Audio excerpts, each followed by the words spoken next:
efa marary gasikara ka mitady olo vaovao hitondra agnatsara ny fiaignany vahoaka efa haila ny tomagniagna zay efa haila koa ny jaliagna asa ombiagna vo misy farany izy ty Madagascar hatramin'izay ambarakoanao mbola tsisy fiovana Madagascar hatramin'izao ambarakoanao mbola tsisy fiovana Madagascar hatramin'izay ambarakoanao mbola tsisy fiovana Madagascar hatramin'izao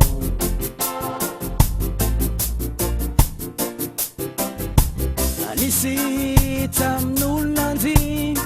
fitiavan-tegna velohatra adigna havagna miaraka anja zay navoeny tegnana zasandoka-tegna ompandit sy panapaka amy fiainagnanazy nefa dignandrô tsisy ambony lalagna atika jiavy malagasy nazovianao na inorazignanao samy fiezy ny lalagna zay be vola fono manjary eto Madagascar ambarakoanao mbola tsisy fiovana Madagascar hatramin'izay ambarakoanao mbola tsisy fiovana Madagascar hatramin'izao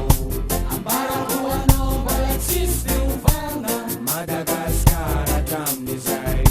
ambarakoanao mbola tsisy fiovana Madagascar hatramin'izao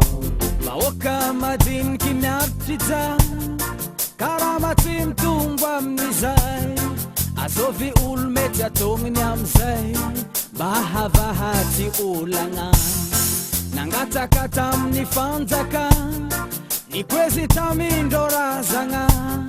nitoliky aminindragnaha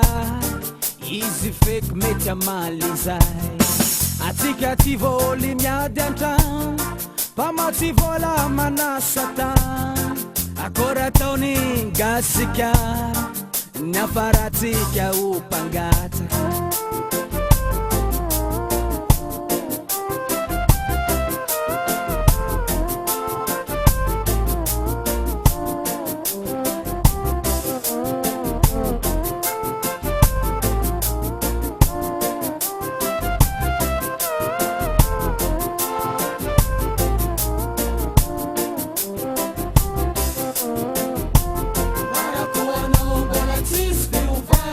Madagascar hatramin'izay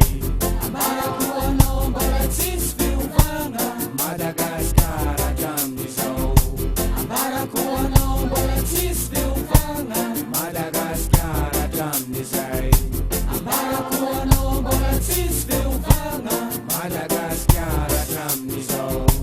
ombiagna gasikara mba hojany fandrindra ny saigny sy toekare ary filaminagna notsaky ampandroso ty gasika arô tanora miatiky moavy mianara fa zegny no tsara mba hampiangana ity gasikara marary loatra tsika gasy na misy tsy fitovizake ty famono fa ifandefy fesankina notsaky zegny mamala